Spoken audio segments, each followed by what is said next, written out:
at mu nekk police nationale bu gàmmu amee dafay déployer un dispositif pour sécuriser gàmmu gi donc ci ndigalu xalif général des Tidianes Tivaouane dinañ fi célébrer gàmmu bi édition 2023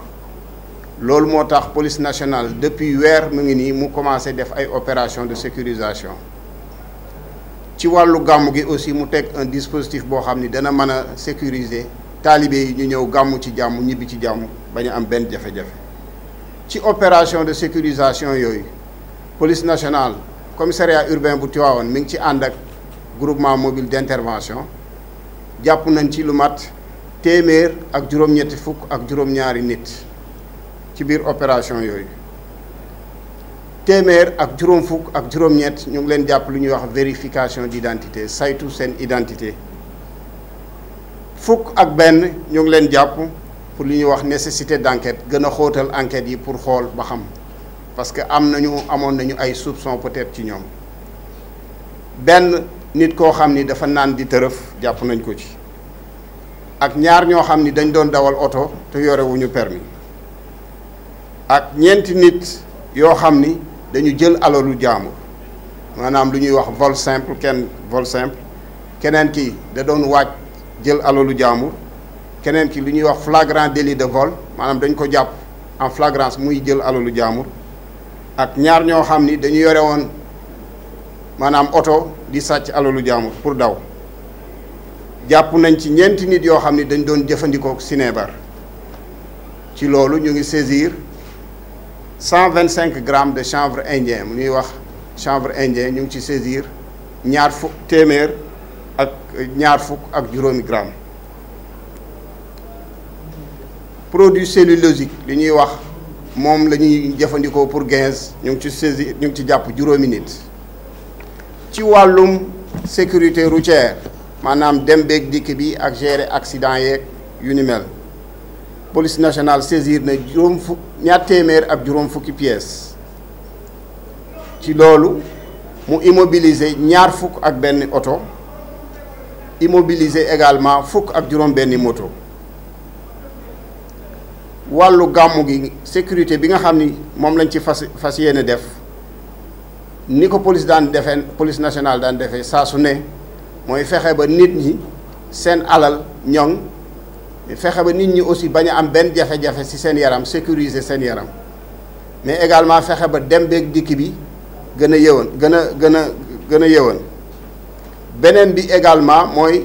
fépp fu nga xam nit ñi dañ fay tase maanaam jàkka yeeg jumaa yeeg kër sëriñ si ak marché yeeg gaar yeeg yëpp ñu def fa sécurité bu doy donc loolu moo tax police nationale pour cette année 2023 indi ñetti junni fonctionnaires de police ci loolu nag boo koy xayma par rapport ak li ñu tegoon l'année dernière moo xam ni ci ñaari junni ak juróomi téeméer rek lu teg la tolloon année 2023 bi am na yokkute dispositif boobu mi ngi ànd ay éléments yu sol en tenue ak ay éléments yu sol nekk en civil mais également am nañu ay drone ay caméras de surveillance pour gën a ñoŋal seen liggéey plan de circulation bi nga xam ni préfet jëloon na arrêté bi police nationale dana jël toutes les dispositions pour appliquer ko commencé na ko appliquer pour que dem beeg dikk bi gën a yomb ci wàllum poste police avancé également pour fexe jegale police population yi am nañu juróomi poste police yoo xam ni dañ leen teg Kër Cheikh beneen bi intersection tribunal beneen bi intersection hôpital Mame Abdou Aziz Dabakh beneen bi champ de course ak beneen bi école 1 donc poste police yooyu fu waay soxlaa police jarul ngay jóge foofu di ñëw ba commissariat urbain bu Tivaouane boo demee ci poste police yooyu rek li ñu la naroon defal ci commissariat bi dinañ la ko defal incha allah donc si sa amatur police nationale directeur général de la police nationale ak tous les directeurs généraux adjoints ak tous les directeurs ñu ngi souhaité ñëpp màggal bu baax màggal bu yëwoon incha allah jërë ngeen jëf.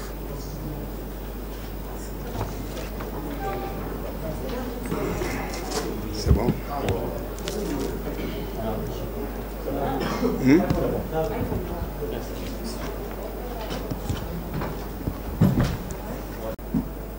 La ville de Tivaouane, sous l'égide du khalife général des Tidianes,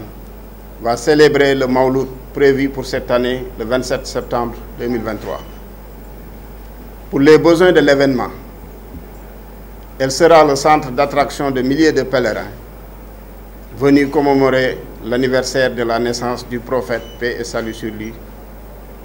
Cette forte affluence est d'ailleurs notée depuis le démarrage du Bourd. Dès lors, la gestion de ce pèlerinage nécessite une couverture sécuritaire optimale sur l'étendue du territoire communal et dans les autres localités du pays où le Gamou est célébré.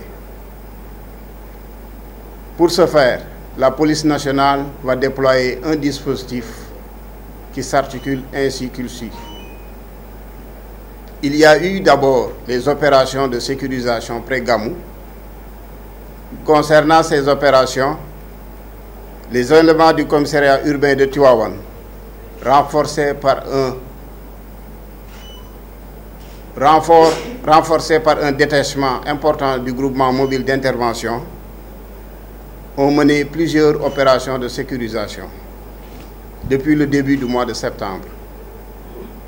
Parallèlement à cela,